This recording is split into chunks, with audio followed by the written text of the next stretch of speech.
We hope, we pray, we dream, but sometimes our favorite unit is just a huge miss. Today, we're going to talk about the worst design decisions that IS has made over the past year and the biggest disappointments. Here are our winners from the last 3 generations with Golveg, Tiki, and Xander. And it's not to say these can't have a resurgence. We saw Xander have a huge one right here.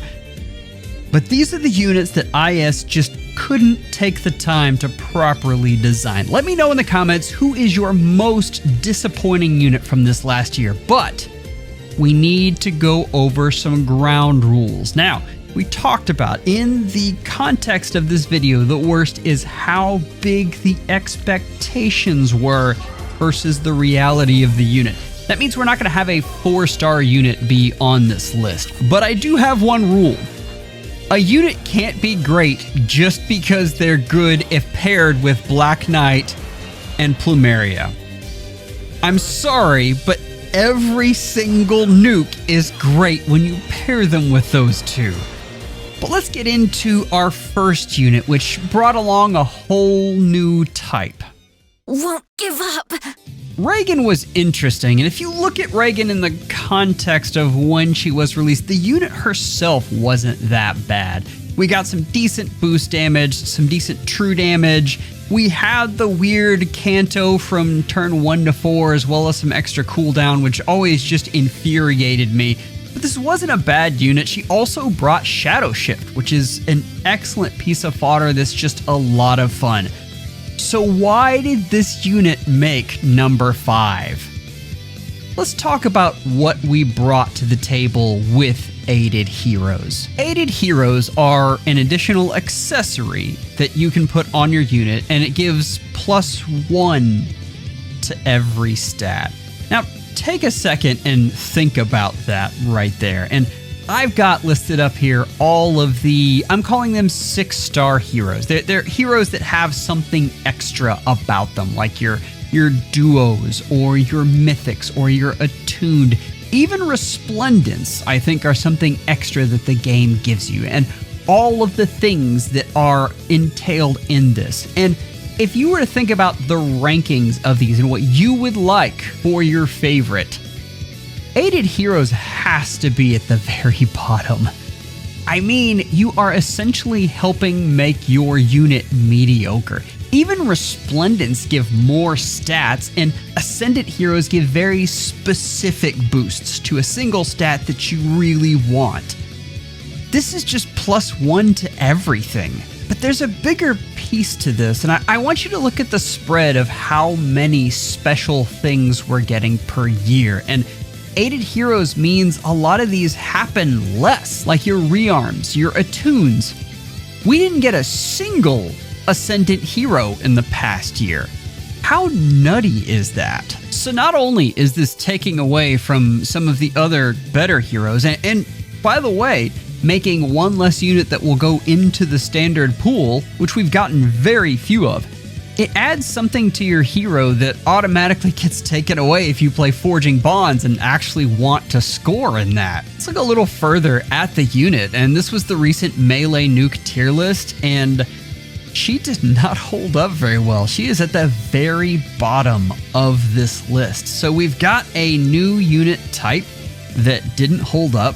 We've got a unit herself that didn't hold up. And the weirdest thing is we've got a banner that really didn't hold up. We're going to talk about some of these, and I will admit that Tamara is still quite good, so we'll ignore her. The other units on this banner were kind of duds, and we have seen that a lot where IS seems to stack units that are less than favorable on single banners. It's a habit that very much makes it feel like they just decided to take the night off, and it's not great feeling when it feels like your favorite hero got kind of ignored or just painted over. So, for you Reagan fans, I'm sorry. IS really should have done better here. But let's talk about another unit on this banner.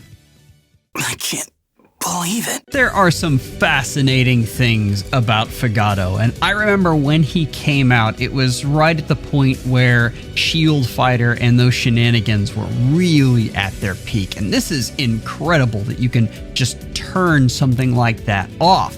That is the key mechanic to how that works. Things got a little weird though, and a lot of this has to do with when this unit was released. Now, if we look at September 2024, all seems well. The problem is several months later in November, we got Neithhoger, who really started the armors don't need shield fighter craze, and this unit does nothing versus her. There are other problems though. One of the big things with this unit is this unit just struggles to do damage. The way they try to patch that up is reflect damage.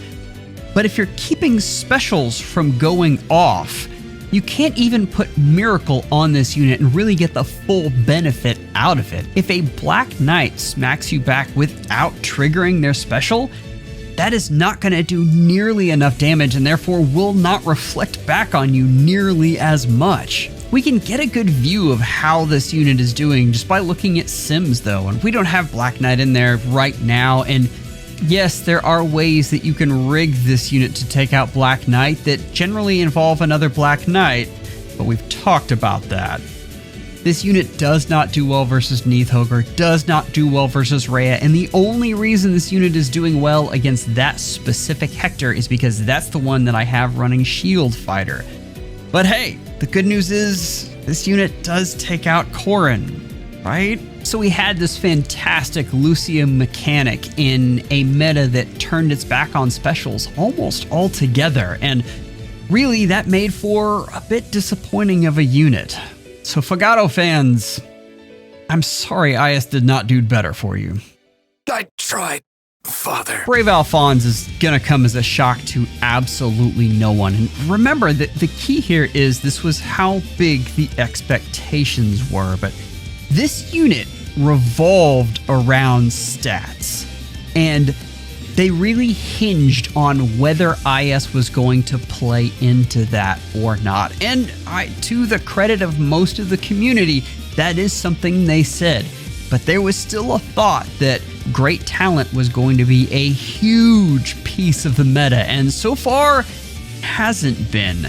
Instead of steering into stats, IS took a huge steer away from them shortly after Brave Alphonse released, and for that we have to go back to the damage formula. And I want to remind you that base damage plus damage boost is so often just below 0 now, which hurts because of the sheer amount of bulk that units are seeing. But when you talk about true damage, it doesn't take into effect that negative damage, and so you get to start anew. And with most nukes right now, and there are definitely some exceptions, with most nukes, true damage is the single way that you can get damage on another unit. It's why stats have never meant less than they do right now. The other thing to look at is how much hype this unit had, and I just took a few clippings, and again, there's no shade to these folks because this really did hinge on whether IS was going to take advantage of this, and they did not. But this is to say there were a lot of folks that were thinking that this unit was going to be an absolute world beater and going to change the way the game was played. Overall, this is a quick look at how CYL units ranked on release, and I still hold to this. He was a solid B tier when a lot of folks were predicting he might very well be S. That is the difference between expectation versus reality, and for you Brave Alphonse fans, I'm sorry. IS really should have done better. I went overboard. Harmonic Celica. Why is this unit up here? Because just about every FEHtuber said that this unit was just not great. And let's talk about it, because first of all, I want you to look at the amount of text that is on this page. And if you are measuring a unit by amount of text, then this unit should come off just as amazing as possible. This was the lead in this banner, the selling point, the reason the summer banner was going to do amazing. And oftentimes this is where IS puts a lot of effort, and this time was interesting. Let's talk about it in more detail. So the first thing, we just talked about true damage and how it is a big way that units get kills right now, and 22 is incredibly low. I will say there are some good uses for this, but most of them involve creative cleanup and getting pots, and that's not good enough. But the biggest thing is the poor design. You made a harmonic unit with a style that made it impossible to use this unit's harmonic skill. It doesn't get uglier than that. You made a unit special and then took away what was special about them. That's kind of infuriating. Now, if we look at this unit on release, it was just at the bottom of the barrel, but because of the poor design is why I have this unit in second place right now. Now, I know there are quite a few SD players who have come up with creative ways to use this unit, and again, if you pair this unit with Black Knight, you can really take advantage of the miracle effect that they have. But here's the thing.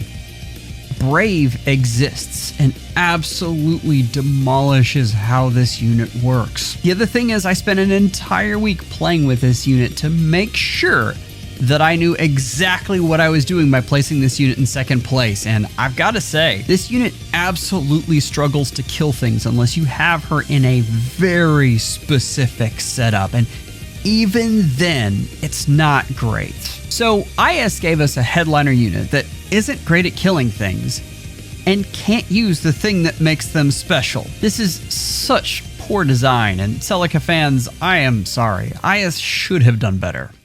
My heart wavers. Next is our honorable mention, and I'm sure you're wondering what in the world I'm doing with Sharena up here. But I wanted to talk a little bit about what the meta's doing and how we are looking at favorites. The past few banners have been, frankly, fodder banners, and I'm not saying the fodder isn't bad, but the amount of resources that we're having to use to upgrade our favorites has kind of gotten insane. Let's take a look at this, and this was the suggested build off of the Melee Nuke tier list, and this is something that I use right now, and I'm not saying that this isn't good. I can do a lot of damage with this, and I have a ton of fun, but I wanted to look at how much this cost, and this is 50th percentile numbers, so understand that this is not hard to go over this amount. 366 orbs for an allowance of 300 per month is pretty nutty. And the other piece to this is how the inheritance slots work, because if you were just planning on handing all of this over to a rearmed, Haze Slice sure takes one slot, and technically Potent Assault takes one, although Flow Refresh is definitely not the most common skill to have around. But Blue Skies takes 4 whole slots. So if you wanted to give all of this to a rearmed unit, it would still take 2 of them to hand over everything. That's kind of nutty and a little disappointing.